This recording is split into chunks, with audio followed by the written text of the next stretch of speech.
I always believed betrayal came with warning signs. A change in tone, a strange silence, a shift in someone's eyes.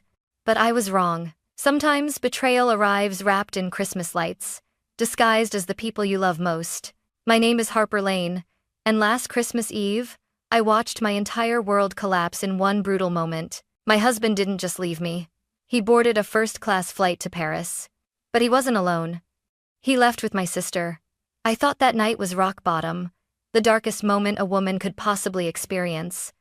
I thought nothing could hurt more than discovering the two people I trusted most had chosen each other over me. I was wrong again, because just hours later, as snow fell quietly outside my window, a stranger knocked on my door, a billionaire. He looked at me with trembling eyes and said, "Harper, you're my daughter." Christmas Eve was supposed to feel magical cinnamon in the air, warm lights glowing through frosted windows, laughter echoing somewhere down the street. Instead, my house felt like a cold, hollow shell holding its breath. Evan kissed my cheek before leaving for work that morning. "I'll be home early tonight," he whispered. "I want Christmas Eve to feel special, Harp." He smiled the way he always did, soft, reassuring, familiar, the kind of smile you trust without thinking. I believed him. God, I believed him. By 6 p.m., the roast was in the oven. By 8 p.m., the candles were melting. By 10 p.m., my smile had cracked into something sharp and uncomfortable. I texted him. "Are you okay? When are you coming home?" Delivered. Unread. I tried calling. Straight to voicemail. At 11:43 p.m., my phone buzzed. For a split second, relief washed over me, until I saw the notification. A flight confirmation. 2 passengers. First class. Omaha, Paris. Departing 12:15 a.m. Passenger 1, Evan Lane. Passenger 2, Madeline Hart. My sister. My own sister. My heart dropped so violently I almost couldn't breathe. I reread the names over and over again, hoping the letters would rearrange themselves into something less monstrous. They didn't. The room spun. I grabbed my coat and keys without thinking, tears blurring everything. 15 minutes later, I was pounding on my parents' front door, snow whipping against my face. My mother opened it, startled. "Harper? Honey, what's wrong?" I shoved the phone into her hands. "Tell me this isn't real." My father appeared behind her, jaw tight. "Harper, it's late." "Where is Madeline?" I screamed. My mother's face drained of all color. "She left earlier tonight," she whispered. "Said she had plans." "Plans?" I laughed, a broken, hollow sound. "Her plans were my husband?" My father rubbed his temples. "We shouldn't talk about this now. Come inside, we'll—" I stepped back, shaking. No. No more pretending. No more lies. I walked away before either of them could stop me. Back home, I collapsed onto the living room floor, staring at the Christmas tree Evan and I decorated just 3 nights earlier. The ornaments blurred through my tears, little wooden stars we bought on our first date, glass bulbs with our initials, the snowflake topper we argued about for almost an hour. All of it meaningless now. I curled into myself, arms wrapped tight around my ribs as if my body was trying to hold itself together. "My husband left me," I whispered into the empty room. "And he left with my sister." But the worst part wasn't the betrayal. It was the realization that everything I thought I understood about love, family, loyalty, had been a lie. And yet, even that heartbreak wasn't the end, because in less than 3 hours, someone would knock on my door, and the truth he carried would tear my world open all over again. I must have fallen asleep on the living room rug, because when I opened my eyes, the fireplace had dimmed into soft orange embers. My body ached from crying, and the clock on the wall blinked 2:13 a.m. For one blessed second, I forgot everything. Then the memory crashed back. Evan. Madeline. Paris. My breath hitched. And then, knock, knock. The sound sliced through the silence. I bolted upright. Who on earth would come to my house at this hour? My mind spun. Was it Evan? Was he here to apologize? A small, pathetic spark of hope flickered in my chest. I grabbed a heavy metal candle holder and crept toward the door. Another knock. Firmer this time. "Who is it?" I called, my voice shaking. A pause. Then a man's voice, deep, smooth but trembling at the edges. "Harper Lane?" I froze. I didn't recognize it. Heart hammering, I cracked open the door just an inch. A tall man stood on my snowy porch, silver hair dusted with flakes. A long black wool coat draped over his broad frame. His eyes, sharp, intelligent, strangely familiar, studied me as though he'd been waiting for this moment his entire life. "Yes?" I whispered. "Who are you?" He removed his gloves slowly, almost reverently. "My name is Alexander Hartwell," he said. My grip on the door tightened. Everyone knew that name. The Hartwell family controlled half the wealth in the tri-state area. Their empire was the stuff of news headlines and whispered rumors. But why was he here? Before I could speak, he took a shaky breath. "I know this must feel strange," he said softly. "But I think you and I need to talk." I frowned. "At 2 in the morning?" His eyes softened with something I couldn't place: regret? Hope? Desperation? "I'm sorry for the hour," he murmured. "But after what happened tonight, I couldn't wait another second." I stiffened. "What do you mean, what happened tonight?" He hesitated. "Your husband," he said carefully, "and Madeline." Ice shot down my spine. "How do you know about that?" I whispered. He looked away briefly, gathering himself. "Because Madeline called my son, Griffin, before boarding the plane. And because," he swallowed hard, "because Madeline isn't the only one connected to my family." I blinked. "I don't understand." He stepped closer, lowering his voice, as if afraid the wind might hear him. "Harper, I've been searching for you for almost 30 years. My body went rigid. "You have the wrong person." He shook his head slowly. No, I don't." The snow swirled around us, and for a moment time felt suspended. Then he said the sentence that split my life in two. "Harper, I'm your father." The world tilted violently. I stumbled backward, gripping the doorframe. "My... what?" I breathed. He reached into his coat and pulled out a sealed envelope. "Before you slam the door in my face," he said gently, "please know I came with proof." My heart pounded so hard it hurt. My hands trembled as I stared at the envelope like it might explode. "This can't be real," I whispered. His voice cracked. "I lost your mother, Eleanor, 30 years ago. And then I lost you. I've searched for you every single day since." Tears filled his eyes, not dramatic, not forced, but raw, honest, terrifyingly sincere. "I didn't come to disrupt your life," he said. "But after what happened tonight, you deserve the truth. And I couldn't let you face it alone." For a long moment, neither of us moved. Then, against every instinct in my body, I opened the door wider. "Come in," I whispered. And as he stepped over the threshold, I had no idea that the truth he carried would change everything I thought I knew about love, family, and betrayal. This was only the beginning.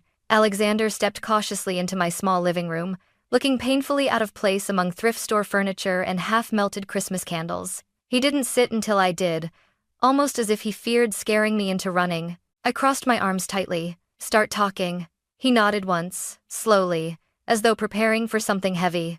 "Your mother's name was Eleanor Hartwell," he began, voice soft. "She was the love of my life." The way he said it made my chest tighten unexpectedly. "Not romantic. Mournful. She came from an influential family," he continued. "They hated me. Said I was too reckless, too public, too powerful. Eleanor didn't care, until she got pregnant." My breath caught. "With me?" I whispered. He nodded. "When you were born, she became critically ill. She didn't survive." His voice cracked, and he looked away, blinking rapidly.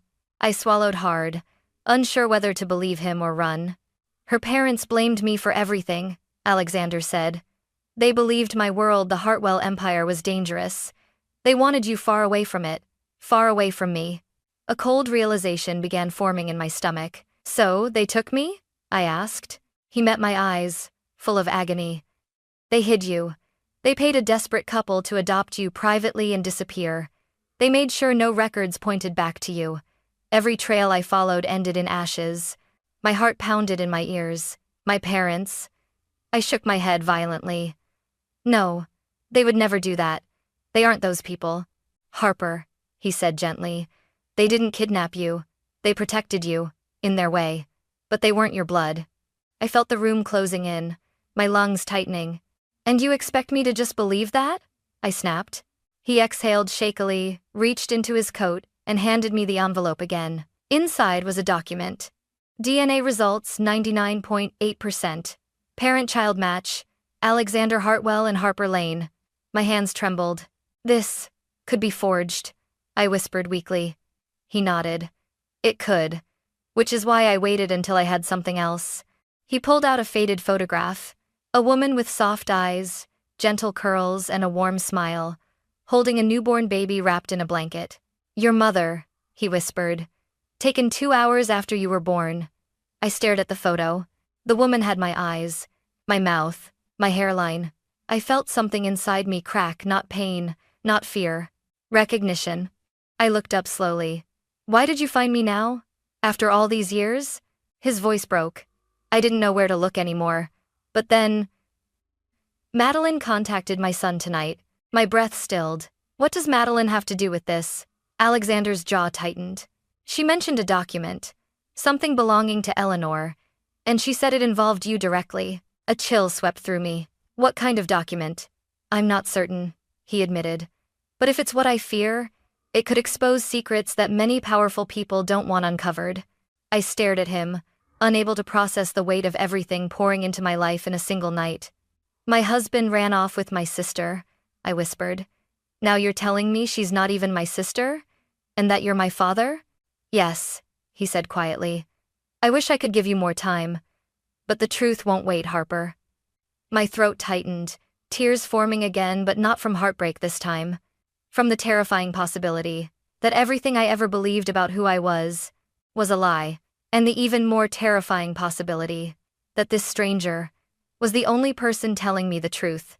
Part 4, The Family That Never Wanted Me, is approximately equal to 550-600 words. I didn't sleep. Not after hearing Alexander's words. Not after holding a photo of a woman who looked like me more than anyone ever had. By sunrise, I was standing on my parents' porch trembling, exhausted, but fueled by something dark and sharp pushing me forward. I didn't knock gently. My fist slammed against the door. My mother opened it, still in her robe, eyes swollen. She looked startled and strangely guilty. Harper? Honey, what? I shoved past her. We're not doing small talk today, I snapped. Where is Dad? He appeared in the hallway, stiffening when he saw me. Harper, we should sit down. No, I said coldly. You're going to answer one question, and you're going to answer it honestly. My voice shook with rage and betrayal. Am I your biological daughter? My mother instantly burst into tears. My father cursed under his breath and rubbed his forehead. Who told you that? He demanded. I laughed, a broken, furious sound. That's your answer? Who told you? My father's jaw clenched. We promised Eleanor's family we'd protect you. So, it's true? I screamed. Everything Alexander said, it's true? My mother sobbed harder. Harper, please. We raised you. We loved you. Did you? I shot back. Because now I'm starting to question everything. She stepped closer, reaching for me. I backed away. Tell me everything, I demanded. Now. My father exhaled heavily, collapsing into a chair like the truth had finally become too heavy to carry. You were brought to us when you were only a few days old, he said quietly. Your mother, Eleanor, she died. Her parents didn't want you anywhere near the Hartwell family. They were terrified of what that world would do to a child. So, they paid you to take me? My voice trembled. No, my mother whispered. They begged us. They wanted you safe. They believed Alexander would never stop searching. They feared he would drag you into their world. See, as their almond is very with the mind. I felt sick. And Madeline? I asked. They exchanged a slow, guilty glance. She found the adoption papers when she was 16, my father admitted. We told her not to say anything. But, he sighed, she changed. She became jealous, angry. My chest tightened painfully. She always thought you were special, my mother whispered. Chosen. She thought one day your real family would come for you, and she hated you for it. Hot tears spilled down my cheeks. So she took Evan to punish me? My voice cracked. Is that what you're telling me? Silence. Terrifying, suffocating silence. I stepped back like I'd been punched. You should have told me, I whispered. You should have told me the truth about who I am. We were trying to protect you, my mother sobbed. We didn't want you to feel unwanted. Congratulations, I choked out. Because now I do. I walked toward the door. My father stood abruptly. Harper, wait. No. I turned back just once. You may have raised me, but you never trusted me with the truth, so don't ask me to trust you now. My mother sank to the floor, crying into her hands. My father's shoulders collapsed in defeat. I walked out into the cold morning air, feeling like the ground beneath me was cracking open everything I knew, everything I believed, splintering apart. Behind me, the only family I ever had was falling apart. Ahead of me, the family I never knew was waiting, and I didn't know which one scared me more. I didn't go home after leaving my parents' house. I just drove nowhere and everywhere until the weight in my chest became too heavy to carry alone. When I finally returned, Alexander was waiting outside my house, standing beside a sleek black car that absolutely did not belong in my neighborhood. He approached gently, as if I were a wounded animal. Harper, you shouldn't stay here. Why? I asked bitterly. Because my whole life turned out to be a lie? No, he said firmly. Because Madeline mentioned a document, something that could destroy you or the entire Hartwell inheritance if it falls into the wrong hands. I stiffened. So I'm in danger now? His silence was answer enough. I exhaled shakily. Fine. Where do we go? His shoulders relaxed just a little. Somewhere safer. The penthouse. I expected a hotel or a guest house. I did not expect a 48th floor penthouse overlooking the city skyline. Floor-to-ceiling windows, marble floors, a soft hum of expensive silence. Welcome home, Alexander said quietly. I stared around, overwhelmed. This place is too much. It's temporary, he assured, until we know who else knows about you. That sentence made my stomach twist. The family photos. While Alexander made phone calls in the other room, I wandered through the penthouse. Every wall displayed photos, weddings, galas, yacht trips, charity balls, the Hartwell family living their perfect, glittering, exclusive life. And I wasn't in a single picture. I didn't belong in this world. Not yet. Maybe not ever. My eyes landed on one silver-framed photo, a woman with soft curls holding a baby. Eleanor. She had my eyes, my smile, my entire face. Something inside me cracked open. I'm so sorry, a voice said gently behind me. I turned. Alexander stood in the doorway, watching me with a softness I didn't expect. She loved you, he whispered. She wanted you. You were never unwanted, Harper. Remember that. I swallowed the lump in my throat. It's a lot to process. He nodded. I know. Then he hesitated. There's someone else you should meet. Enter Griffin Hartwell. The elevator chimed. A tall man, early 30s, sharp jawline, tailored coat, fury radiating from every inch, stormed into the penthouse. Dad, what is going on? You canceled 2 board meetings and… He froze when he saw me. Wait, isn't she the woman from the news? The one whose husband… Enough. Alexander cut him off sharply. Griffin scoffed. So what? You're rescuing random heartbroken women now? Alexander's face hardened. She is your sister. Silence. Griffin blinked. What? Half-sister? I corrected quietly. His face went pale, then red, then something between disbelief and panic. Dad, you can't just… This is insane. You're saying she's part of the family? Alexander's voice was unwavering. She is family. Griffin dragged a hand through his hair. This changes everything. Legally, financially, publicly. I stepped back, overwhelmed. I don't want anything from you. Griffin stared at me for a long moment, then softened just barely. Look, he said, sighing. I'm not great at whatever this is, but if Dad says you're family, then… He exhaled deeply. I'll try. It wasn't affection, but it wasn't hostility anymore, either. Just confusion. And maybe, possibility, the shadow of Madeline. As Griffin left the room, he paused. Oh, Dad? Did you tell her about the document? Alexander tensed. Not yet. Griffin nodded grimly. Then she needs to know soon. Because Madeline isn't playing games. My stomach clenched. What document? I asked. Alexander exchanged a worried glance with Griffin. And that's when I realized Madeline hadn't just run off with my husband. She had run off with secrets worth billions. And she wasn't done destroying my life. Not even close. On the 3rd morning in the penthouse, I woke to the sound of Alexander arguing with someone in the hallway, low, urgent, controlled but shaking with something close to panic. I slipped out of bed and cracked open the door. "It's confirmed," Griffin hissed. "The image is real." "God help us," Alexander whispered. My heart thudded painfully. "What image?" They both turned. Alexander's expression was grim. "Harper, we found the document Madeline hinted at."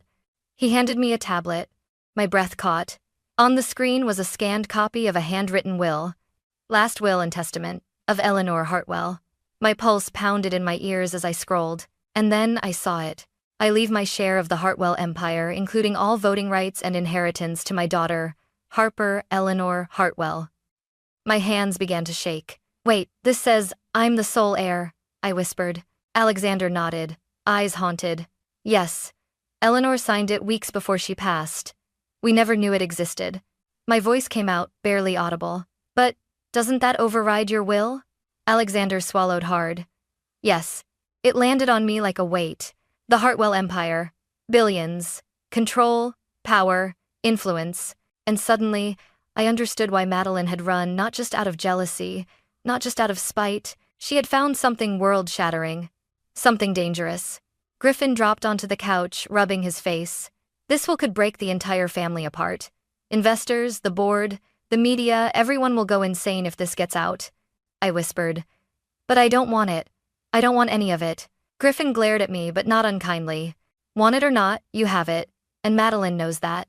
Before I could respond, Alexander's phone buzzed.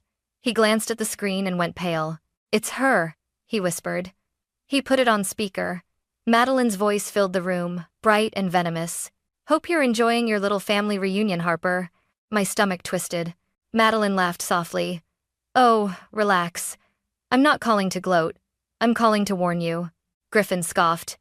"You mean threaten." "Semantics," she purred. "Anyway, you've seen the will now, haven't you?" Alexander roared. "Madeline, this isn't a game." "Oh, but it is," she cut in sharply. "And Harper's the prize." I clenched my jaw. "What do you want from me?" She was silent for a moment. Then, in a chillingly calm voice, she said, "Everything you stole from me." "I didn't steal anything," I shot back. "You took my husband. And you're about to take my future," she snapped. Griffin stepped forward. "You're insane if you think—" "Shut up, Griffin. You always thought you'd take over the company one day. Guess what? Daddy dearest lied. Harper is the real heir, and I'm not letting some charity case princess walk into a billion-dollar crown." Alexander's fists tightened. "Madeline, you have no idea what you're doing." "I know exactly what I'm doing," she said coldly, and then she ended the call. The room felt colder, darker, as if the walls themselves had shrunk. I stared at Alexander. "At what point does this stop being about family and start being about war?" He exhaled shakily. "I'm afraid we already crossed that line." The break-in. That night, as I sat on the sofa clutching a mug of untouched tea, the penthouse alarm shrieked. Red emergency lights flashed along the walls. Griffin sprinted into the living room. Someone bypassed the security grid. My heart jumped into my throat. "You said this place was secure?" "It is," he barked. "Which means the person who broke in knows the system." Alexander ran toward the control room. "Stay with Harper." Heavy footsteps echoed down the hallway, slow, purposeful, terrifying. I grabbed the nearest bookend as a weapon. Then a familiar voice drifted through the shadows. "Well, isn't this a charming little family moment?" Madeline stepped into the room, smiling, holding something behind her back. My blood turned to ice. Madeline stood at the end of the hallway like a specter, jaw tight, eyes bright with something feverish, triumphant, unhinged. Snowflakes clung to her coat, melting slowly and dripping onto the marble floor. She looked like she had walked straight out of a nightmare. "Hi, Harper," she purred, stepping closer. "Miss me?" Griffin immediately positioned himself between us. "How the hell did you get past our security?" Madeline smirked. "Please. I dated 2 of your security contractors. Do you think I didn't get the access codes?" Alexander thundered forward. "Madeline, you are trespassing. Put down whatever you're hiding and leave before I—" "Oh, father," she cut in with a cold laugh. "You don't get to threaten me anymore. Not when I have this." She pulled out the age document from behind her back. Eleanor's will. The one that named me as the sole heir. She dangled it casually between 2 fingers. Griffin lunged, but she stepped back, flicking open a lighter. A thin flame danced inches beneath the fragile paper. "Try it," she warned. "I'll burn it before you blink." My breath caught in my throat. "Madeline, what are you doing?" "What I should have done years ago," she screamed, her voice echoing across the penthouse. "You ruined everything. You were the chosen one, the one they whispered about, the one they feared would be taken away. And I was just the spare, the filler, the replacement child." I stepped forward, trembling. I didn't even know I was adopted." "That's the point," she shrieked. "You didn't have to try. You didn't have to work. You just existed and everyone loved you more." Tears stung my eyes. "That's not true," she laughed bitterly. "Then why did Mom and Dad panic when I found the adoption papers? Why did they cry when they talked about you? Why did they tell me to treat you better?" My voice cracked. "Madeline, that wasn't favoritism. That was fear. They didn't want you hurting me." "Well," she hissed, holding the will closer to the flame, "I'm done being the villain in your pretty little story." Griffin barked. "Matey, stop. If you burn that, you're committing federal fraud, corporate destruction, and—" "Oh, spare me the lecture, Griffin," she spat. "Don't pretend you're upset for Harper.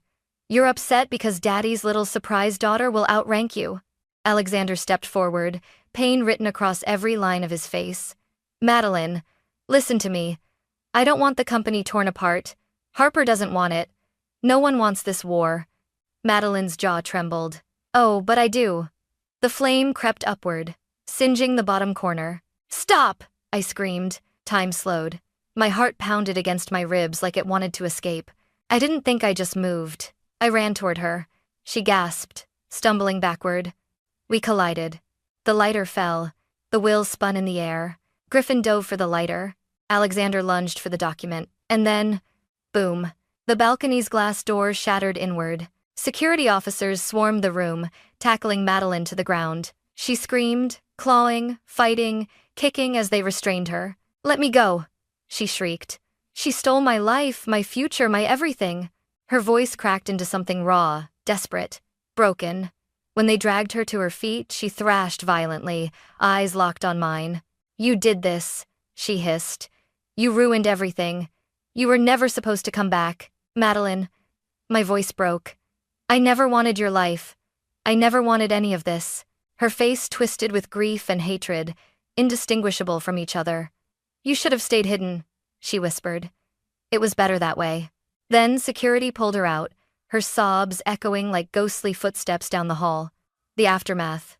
The moment the elevator doors slammed shut on Madeline, something inside me collapsed. My knees buckled. Griffin caught me before I hit the floor. "Easy," he murmured. "It's over now." But it didn't feel over. It felt hollow. Alexander approached and knelt beside me, holding Eleanor's will miraculously saved. "Harper." His voice trembled. "I'm so sorry." I looked at the document, then at him. "This isn't just a will," I whispered. "It's a curse." He pulled me into a trembling embrace. "No. It's your birthright, and no one, not even Madeline, can take that away." But as I clung to him, shaking, one terrifying thought echoed in my mind. If this is what the truth looks like, what does the future hold? Madeline's screams still echoed in my head long after the elevator doors swallowed her. Even hours later, I sat on the edge of the penthouse sofa, hands wrapped in a blanket, staring at nothing while the city lights glowed below like distant galaxies. Everything felt unreal. My husband betrayed me. My sister wasn't my sister. My parents lied. And a billionaire I met only days ago had turned out to be my father. It was too much for one lifetime, yet somehow, this was the life I was living. Alexander sat beside me silently, not pushing, not speaking, just being there. And strangely, that helped more than any words could. Finally, he broke the silence. "Harper, what happened tonight isn't your fault," I swallowed. "It feels like it is. Madeline hates me. Evan left me. My parents loved you the only way they knew how," he finished softly. "And Madeline, she's drowning in her own demons. That isn't your burden to carry." I stared out the window, tears gathering again. "Why couldn't we just be a normal family?" I whispered. Alexander exhaled shakily. "Because powerful families are rarely peaceful ones. But I promise you this, your mother fought for you. She wanted you to have a life untouched by the darkness of this world." I turned to him slowly. What was she like? His eyes warmed with a gentle grief. She was kind, he said. Gentle-hearted.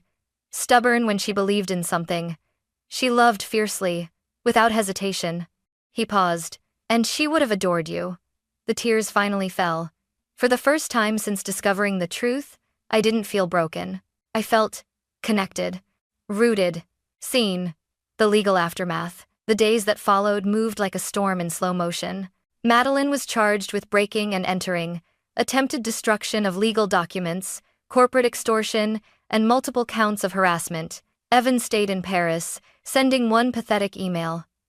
"I'm sorry, I got confused," which I deleted without reading. I filed for divorce. My parents tried calling. I wasn't ready to answer.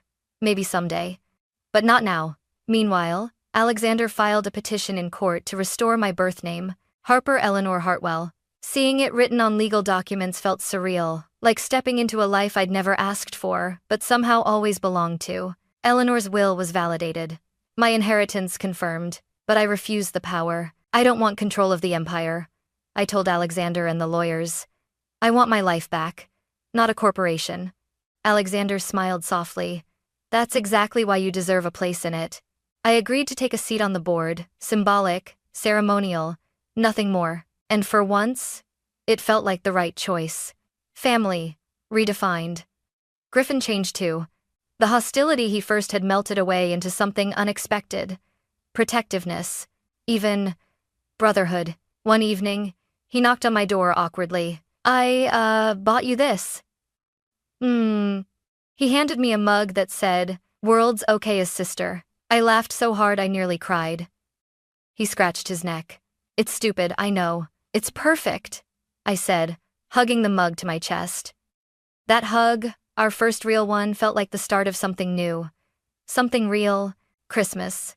1 year later, Alexander stood by the fireplace, holding a small velvet box. "It belonged to Eleanor," he said, placing it gently in my hands. Inside lay a delicate silver necklace with a single engraved letter. "E. For Eleanor," he whispered. "And for you." I fastened it around my neck, fingers trembling. "It's beautiful," I whispered. He smiled with gentle pride. "So, are you?" Griffin lifted a glass. "To family. The real kind." We clinked glasses as the snow fell outside, soft, quiet, peaceful. The kind of snow that makes the world feel clean again. And standing there between my father and my brother, wrapped in warmth I never expected to find, I finally understood. I didn't just survive. I transformed. I became Harper Hartwell. Daughter, sister, stronger than every storm that tried to break me. And this time, I wasn't alone.